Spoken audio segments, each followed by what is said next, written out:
That leads me to my next question, and Pete, I'll let you take the lead, and everyone can comment.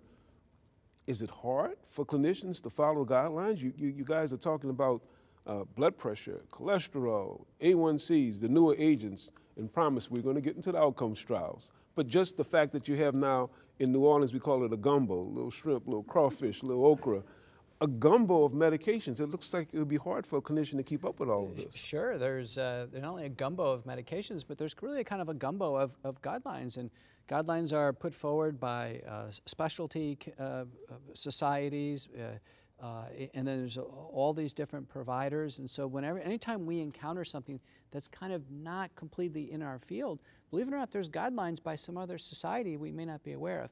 But in general, physicians respect guidelines. They are a wonderful summary of the evidence. They also help bring to bear expert opinion, which is valuable for the practitioners, so the practitioner is not unsupported in making a decision. So I think they're terribly important. And the challenge is really dissemination of the information into digestible pieces of information for the clinician in the office. Yeah. Before we go on to the outcomes trials with the newer anti-diabetic medicines, how about everybody give me their take? I think what I just heard was that the guidelines are important. It can be complex, but we need to try to adhere as best we can. Let's go first to Chris, and I'll come back to you guys. The guidelines.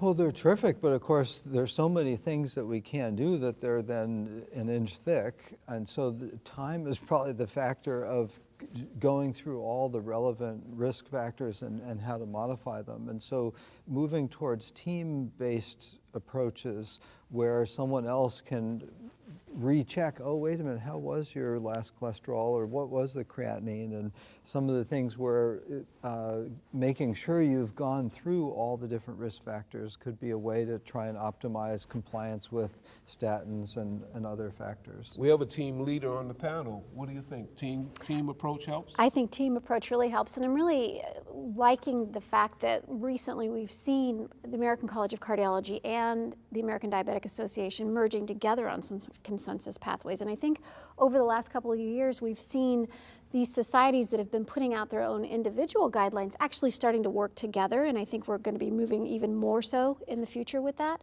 I think that helps, and I think to your point, actually taking all the guidelines and building an expert consensus pathway then, because you're right, they're 5 inches thick and there's so many ways you can take them, but actually learning from our fellow practitioners on the best way to put those into practice with some of these consensus algorithms and pathways, I think has been important. Seth, the last remarkable comment on guidelines? I set you up, it got to be something profound. Well, it may actually stimulate some more conversation. So I think actually we have guideline fatigue. And I think there are over 40 cardiovascular guidelines, each one being 75 to 150 pages long. So I don't think clinicians in practice really can follow the guidelines, and I think some of them have just said enough. Another guideline. So I think that you bring up the ADA and ACC, actually the recent statements regarding diabetes. I think that's actually a great way to do this.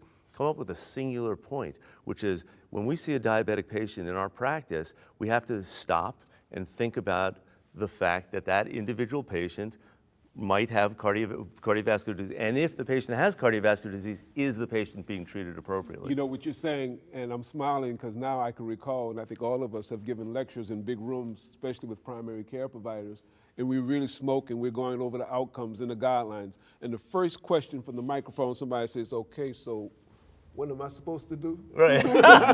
There's a working example of success, though, on consensus, and what comes to mind is the universal definitions of myocardial infarction. And if you ever look at those papers, that group lists every single society that possibly could touch a patient with a myocardial infarction to set a definition. And maybe a future dream we would have universal guidelines that all the relevant societies would sign off on, so the doctors wouldn't lead to where we get these fractured sets of guidances and end up with fatigue. So you won't get that first question after your very broad talk that you've just given. You really did well, but the first question is, so now what am I supposed to do? Right. So you at least say, listen, we've got a single point source here. So.